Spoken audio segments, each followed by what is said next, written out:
Alors le projet de cette note, il est évidemment de réfléchir sur le rôle de l'automobile et de l'automobilisme, c'est-à-dire de ses usages dans la société contemporaine.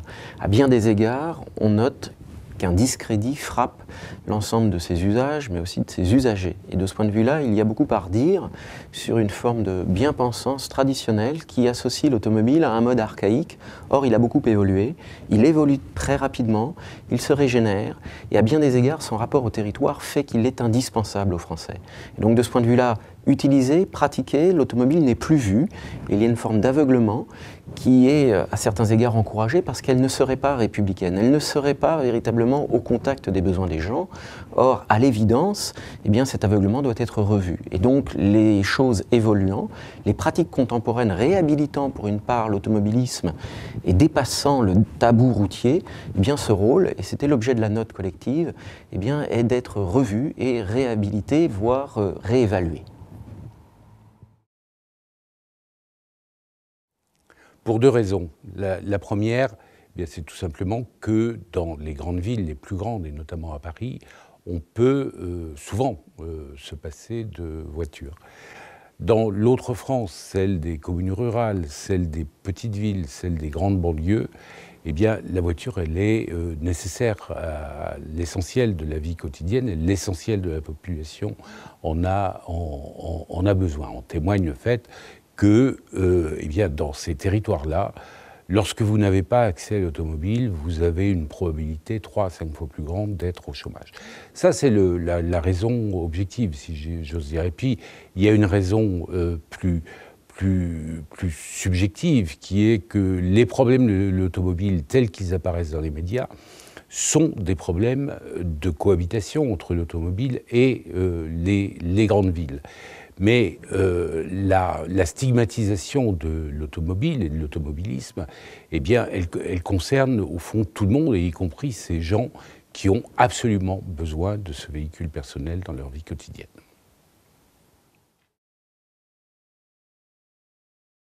Alors très clairement, en cherchant à mettre en évidence cette notion d'automobilisme, il s'agit de dépasser le mode.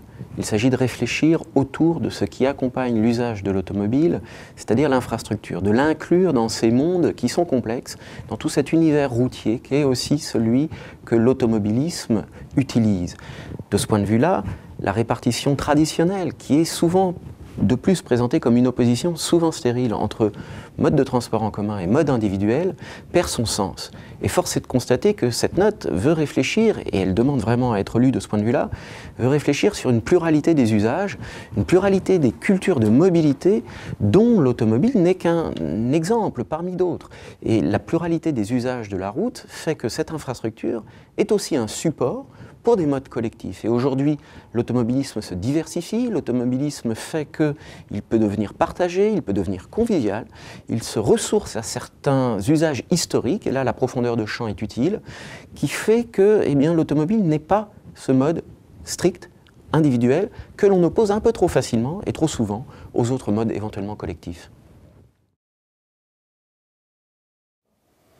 Eh bien, je vais vous étonner, mais continuer encore et encore à faire ce que nous faisons depuis un certain temps, depuis près de 40 ans, c'est-à-dire deux choses: à améliorer les véhicules d'une part, civiliser les conduites d'autre part. Améliorer les véhicules, mais les voitures d'aujourd'hui polluent infiniment moins que les voitures d'hier, elles consomment un peu moins, et tout cela, c'est largement lié à de l'action publique en matière de normes, en matière d'incitation, comme le bonus-malus par exemple.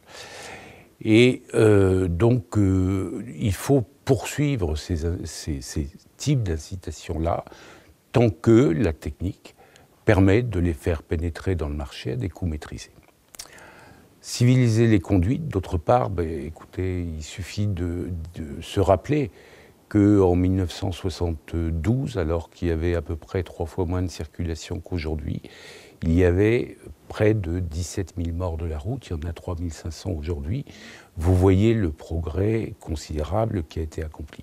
Cela dit, on ne peut jamais baisser la garde, et nouveaux usages, enfin les usages des drogues, les usages des portables, eh bien tout cela fait qu'on peut avoir des remontées et qu'il faut rester toujours vigilant.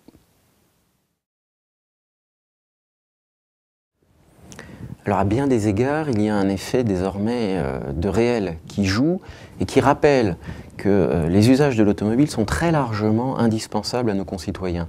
À l'échelle nationale, ceci est indiscutable. À l'échelle des grandes villes, ceci est discuté et médiatiquement très exposé. C'est-à-dire qu'il y a effectivement, et cette note ne défend pas l'indéfendable, il y a effectivement des zones d'impertinence absolue de l'automobile. Et on peut penser que les centres-villes, que certains centres-villes historiques, eh bien, doivent durablement bannir la circulation automobile.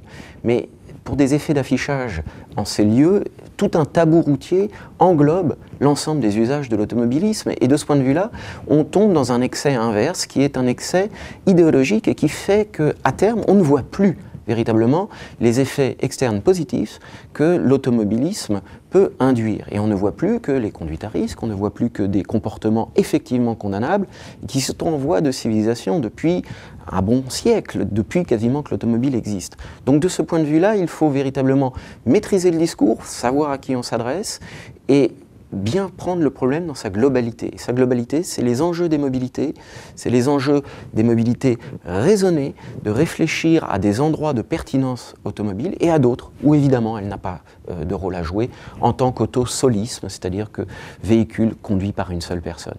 Donc bien pondérer l'appréciation sur l'automobile, c'est l'espoir de cette note qui vise à revaloriser l'ensemble d'un secteur très largement méconnu, voire méprisé dans ses avancées. Oui, je dirais plutôt dans l'optique du changement climatique en général, parce que la COP21, on en parle beaucoup en ce moment, mais elle va certainement très peu parler de transport, alors qu'il représente tout de même à l'échelle mondiale. L'ensemble des transports, avions, poids lourds, voitures compris, représente 14% des émissions de gaz à effet de serre. Bon, je crois que là-dessus, il y a eu un premier élément de réponse qui est tout simplement de continuer et de renforcer l'action qu'on a déjà eue. À l'échelle européenne, en 2020, les voitures doivent consommer à peu près 2 fois moins que ce qu'elles faisaient en 1995. Vous voyez le chemin accompli, une division par 2. Ça, c'est le premier point. Le deuxième, et pour faire écho à ce que disait Mathieu Fleuneau à l'instant, inciter les grandes villes européennes à s'unir pour définir ensemble le cahier des charges de petits véhicules adaptés à la ville. Ils seraient peu encombrants, électriques, légers, pas bruyants bien sûr. Et là, je crois que ces grandes villes et ces régions unies donneraient un exemple du fait que l'Europe, ça peut avoir du sens.